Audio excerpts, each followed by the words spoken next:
Bonjour tout le monde.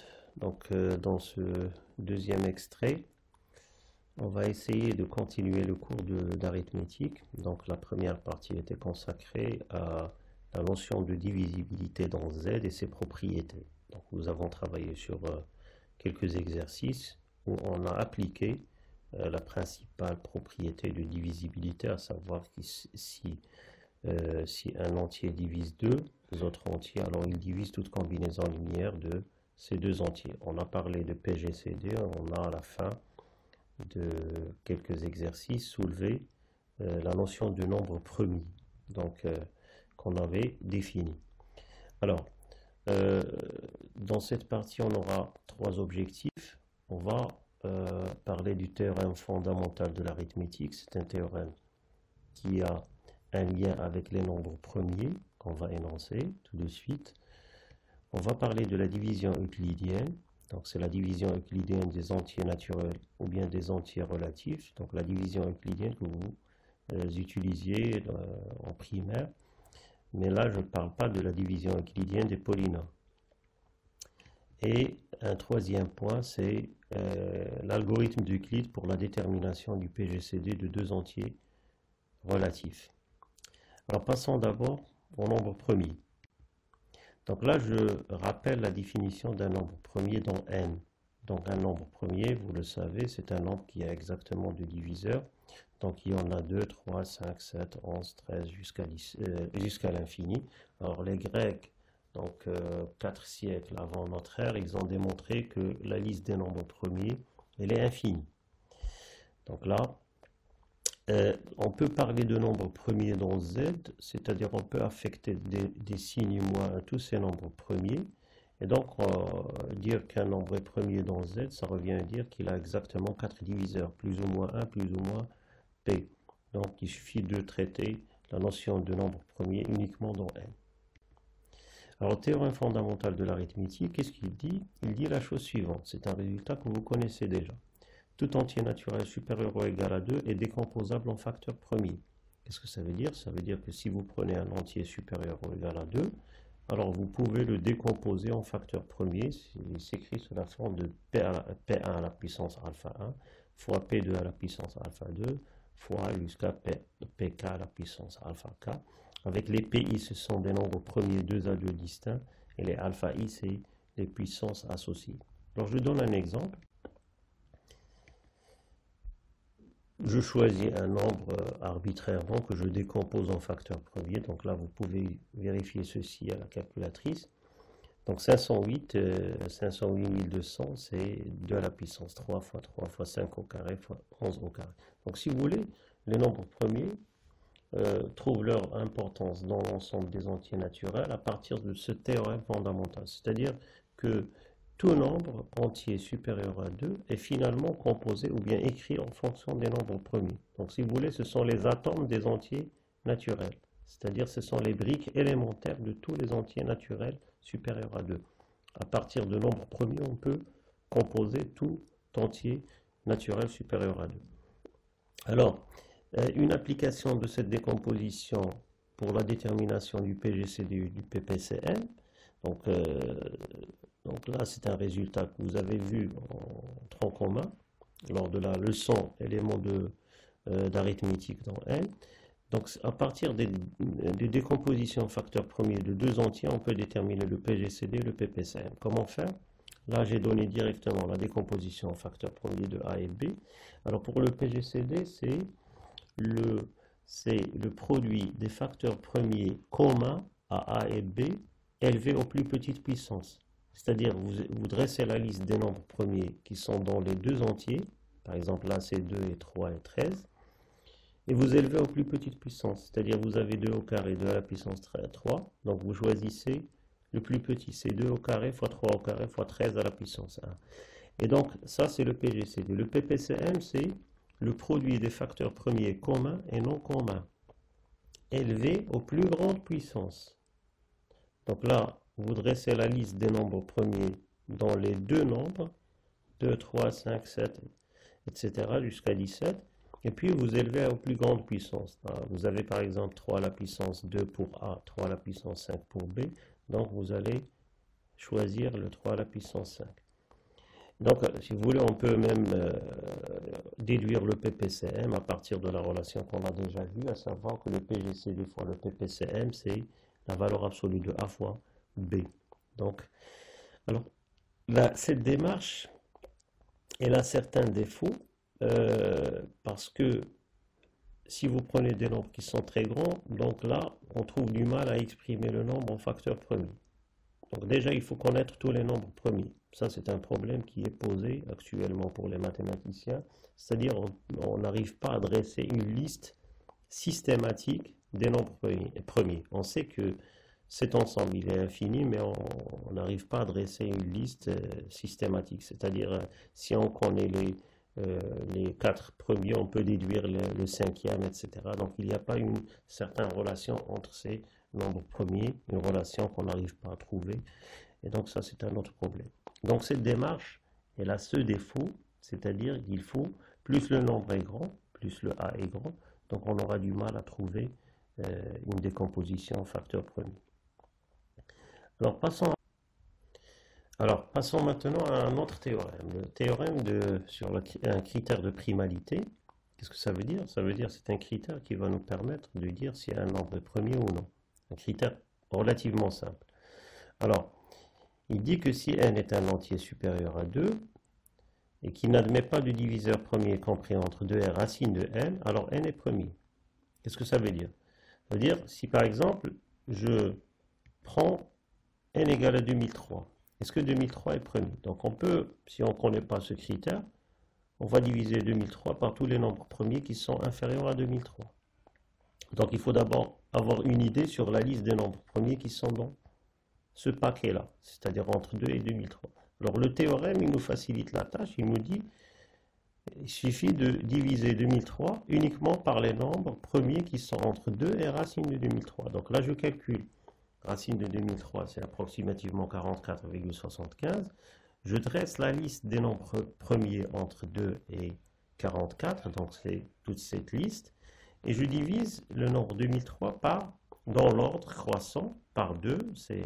Il n'est pas divisible par 2, il n'est pas divisible par 3. Donc vous vérifiez par une calculatrice qu'il n'est divisible par aucun de ces nombres premiers qui sont entre 2 et racine de 2003. Et donc le théorème, il vous permet de dire que, bien sûr, ce nombre est automatiquement premier.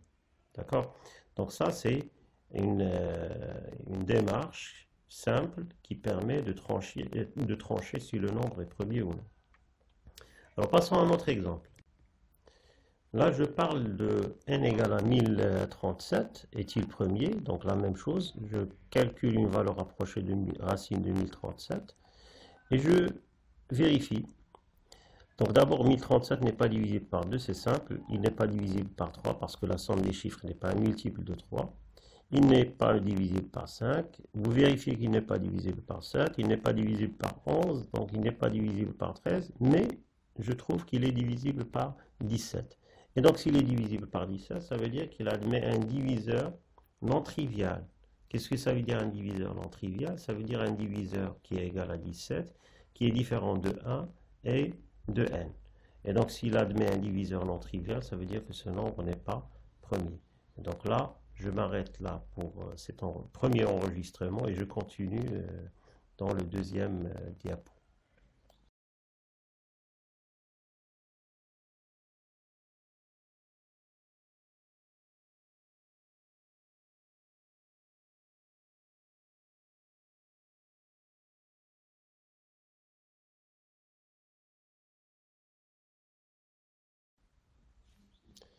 Alors, on va terminer l'enregistrement de ce cours d'arithmétique, cette deuxième partie.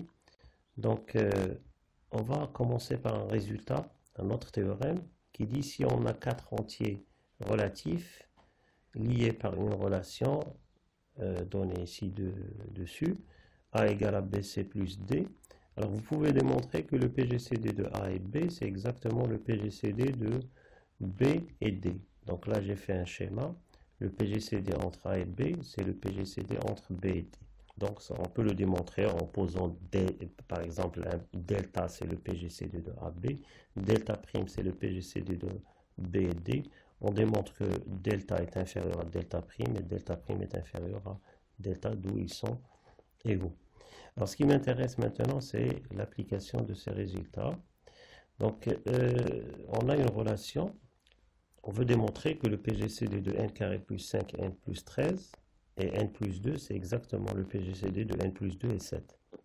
On peut vérifier la relation suivante. Donc, vous pouvez la vérifier par la suite.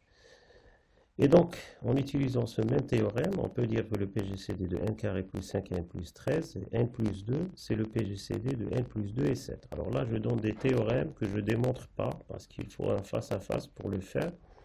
Et ce qui m'intéresse, c'est les applications de ces résultats. Donc là, on peut dire que le PGCD de n carré plus 5, n plus 13 et n plus 2, c'est le PGCD de n plus 2 et 7. Donc le PGCD de n plus 2 et 7, ça ne peut être que 1 ou 7. Pourquoi? Parce que 7, il n'a comme diviseur que 1 et 7. C'est un nombre premier. Alors là, c'est une autre question qu'on peut développer plus tard dans un exercice. Donc ça, c'est un résultat ou bien un théorème. Alors, passons au théorème qui dit ou bien qui donne ce qu'on appelle la division euclidienne dans Z. Alors, le théorème, il dit la chose suivante. Étant donné deux entiers relatifs avec B non nul, alors il existe un unique couple QR dans Z croix N, tel que A est égal à BQ plus R, avec R entre 0 et la valeur absolue de B. Donc, le quotient, c'est le Q, donc le quotient de la division euclidienne, et le R, c'est le reste de la division euclidienne. Donc, le quotient, c'est un entier relatif, ce n'est pas un problème, mais le plus important, c'est que le R, c'est un entier naturel qui doit toujours être inférieur strictement à, bien sûr, la valeur absolue de B. Alors, un exemple. Là, G58 est égal à 5 fois 12 moins 2. Alors, je ne peux pas dire que moins 2, c'est le reste de la division euclidienne, parce que moins 2 est négatif. Par contre, 58, c'est 5 fois 11 plus 3. Et 3, il est inférieur à 5. Donc, ce qui est en bleu, c'est le nombre, n, ou bien le A. Le B, c'est qui est en rouge. Donc, je divise 58 par 5. Alors, 58 est égal à 5 fois 11 plus 3. Ça, c'est la division euclidienne. Parce que le R, il doit être inférieur strictement à 5. Alors, un autre exemple, 110, c'est 7 fois 15 par 5. Là, je donne la division euclidienne de 110 par 7. Donc, le reste de la division euclidienne de 110 par 7, c'est 5. C'est exactement la division euclidienne qu'on utilisait au primaire. Alors, un autre exemple sur les entiers, bien sûr avec une lettre n. Donc, n au carré plus 3n plus 5. Je veux déterminer, si vous voulez, le reste de la division euclidienne de n au carré plus 3n plus 5 par n. Donc, n au carré plus 3n plus 5, c'est n fois n plus 3. Le quotient, vous voyez, je ne m'intéresse pas au quotient, mais ce qui est important, c'est le reste. Et donc, c'est plus 5. Alors, quand est-ce que je peux dire que 5, c'est le reste de la division euclidienne de n carré plus 3n plus 5 par n? Que si 5 est strictement inférieur à n. Donc, si 5 est strictement inférieur à n, donc 5 est le reste de la division euclidienne de n au carré plus 3n plus 5 par n. Donc, sinon, par exemple, si n est égal à 4, si n égale à 4, donc vous remplacez n par sa valeur, vous divisez par n, et vous verrez ce que ça donne comme reste. Si n égale à 3, donc vous remplacez, vous divisez, vous aurez un exercice sur la série du même genre. Alors, un autre exemple, on a effectué la division de A par B, on trouve A est égal à 27B plus 39. Est-ce que je peux dire que 39, c'est le reste de la division euclidienne de A par 27? Alors non, on ne peut pas le dire parce que 39 est supérieur à 27. Par contre, là, si je décompose 37 en 27 plus 12, je factorise par 27, ça donne 27 fois B plus 1, donc c'est le quotient qui change. Et donc le 12 qui est à droite, il est inférieur strictement à 27, donc je peux dire que 12, c'est le reste de la division euclidienne de A par 27. D'accord? Passons à autre chose. Alors là, on va parler de l'algorithme d'Euclide pour la détermination du PGCD de deux entiers. Donc, lorsqu'on parle d'algorithme, c'est des calculs systématiques. C'est quelque chose qu'on peut programmer sur ordinateur ou bien sur des calculatrices programmables. Voilà le théorème. Alors, le théorème, il dit que si A et B sont deux entiers naturels non nuls, si R est le reste de la division euclidienne de A par B, c'est-à-dire si on a est égal à BQ plus R, R c'est le reste. Alors le PGCD de AB, c'est le PGCD de BR. Donc ça, c'est un résultat qui découle du résultat qu'on a énoncé au départ. C'est-à-dire si quatre entiers sont liés par une relation du genre A est égal à BC plus D, alors le PGCD de AB, c'est exactement le PGCD de BD.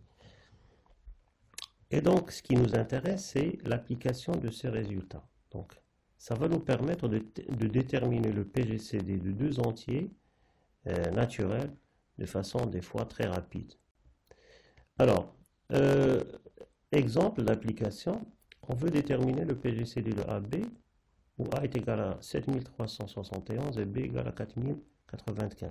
Donc, imaginez si je veux déterminer le PGCD en utilisant la décomposition en facteur premier. Donc ce sont des nombres qui sont très grands et donc on va trouver relativement des problèmes à décomposer ces nombres. Et plus le nombre est grand, plus ça devient plus compliqué. Alors voilà l'algorithme. Qu'est-ce qu'on va faire? Là, j'ai dressé un tableau. Sur la première colonne, je mets A, B et R. R, c'est le reste de la division euclidienne. Donc le A, c'est 7371, B, c'est 4095. Je divise A par B, donc vous vérifiez tout ça à la calculatrice, c'est un travail qui se fait sur la calculatrice. Je divise 7371 par B et je m'intéresse au reste de la division. Le quotient, ça ne m'intéresse pas. Le reste de la division de A par B, c'est 3276. Donc le théorème, qu'est-ce qu'il dit? Le PGCD de AB, c'est le PGCD de BR. Donc maintenant, on va reprendre la même chose pour BR. Donc je fais descendre le B à gauche, le R au centre, et je divise 4095 par 3276. Donc je divise, donc j'effectue la division euclidienne, le reste c'est 819. Qu'est-ce que ça veut dire? Ça veut dire que, vous suivez bien, il faut se concentrer sur ce que je dis. Le PGCD de 7371, regardez ce qui est bien sûr affiché sur les deux colonnes à droite. Le PGCD de 7371 et 4095, c'est le PGCD de 4095 et 3276. J'effectue à nouveau la division euclidienne, le reste c'est 819. Et donc le PGCD de 4095 et 3276, c'est le PGCD de 3276 et 819. Et donc je reprends la division de 3276 par 819. Donc je fais descendre 3276 à la place de A et 819 à la place de B. Alors en effectuant cette troisième division, je trouve 0. Alors le reste égal à 0 veut dire quoi? Veut dire que 819 divise 3276. Alors, les nombres qui sont affichés sur les deux colonnes à gauche, ils ont tous le même PGCD. C'est-à-dire le PGCD des deux nombres qui sont en haut, c'est le PGCD des deux nombres qui sont en bas. Et puisque 819 divise 3276, ça veut dire que le PGCD entre 3276 et 819, c'est 819. Donc le PGCD de ces deux nombres qui sont A et B, c'est le dernier reste non nul, c'est-à-dire c'est 819. Et donc le PGCD de AB, c'est 819. Donc je donne un deuxième exemple et même un troisième pour bien saisir ce que je dis. C'est-à-dire j'utilise le résultat du théorème de la division ou bien de l'algorithme d'Euclide plusieurs fois successives. Alors passons à notre exemple. On veut déterminer le PGCD de ces deux nombres. Ce sont deux nombres qui sont très grands. Alors on fait la même chose. On effectue la division euclidienne de 49 360 par 38 254. Le reste c'est 11 106. Donc maintenant, je vais effectuer la division euclidienne de 38 254 par 11 106, que j'écris dans les deux colonnes en bas. Alors j'effectue la division euclidienne, le reste c'est 4936. À nouveau, je vais effectuer la division euclidienne de 11 106 par 4936. Le reste c'est 1234. Et je divise 4936 par 1234, le reste c'est 0. Qu'est-ce qu'on déduit? 1234 divise 4936. Et donc, le PGCD entre 4000, il faut voir la dernière ligne. le PGCD de 4936 et 1234, c'est 1234, parce que 1234 divise 4936. Et donc, tous les nombres qui sont affichés sur les deux colonnes à gauche, ils ont le même PGCD. Qu'est-ce que ça veut dire? Ça veut dire le PGCD de A et B, c'est le PGCD de 4936 et 1234. Et donc, ce PGCD, c'est 1234, c'est le dernier reste non nul. Un troisième exemple. On se propose de déterminer le PGCD de ces deux nombres. Donc là, j'effectue les divisions successives. Donc c'est la même démarche. Et donc à la fin, je retiens le dernier reste non nul. Donc c'est un algorithme, c'est quelque chose qui fait intervenir ou bien utilise des calculs numériques. Et donc le PGCD, c'est le dernier reste non nul, bien sûr, dans ce tableau. Et donc à la fin, bien sûr, ça c'est le dernier truc à traiter dans cette partie du cours. Vous aurez juste après une série d'exercices portant exactement sur ces notions qu'on a soulevées maintenant. Et à bientôt.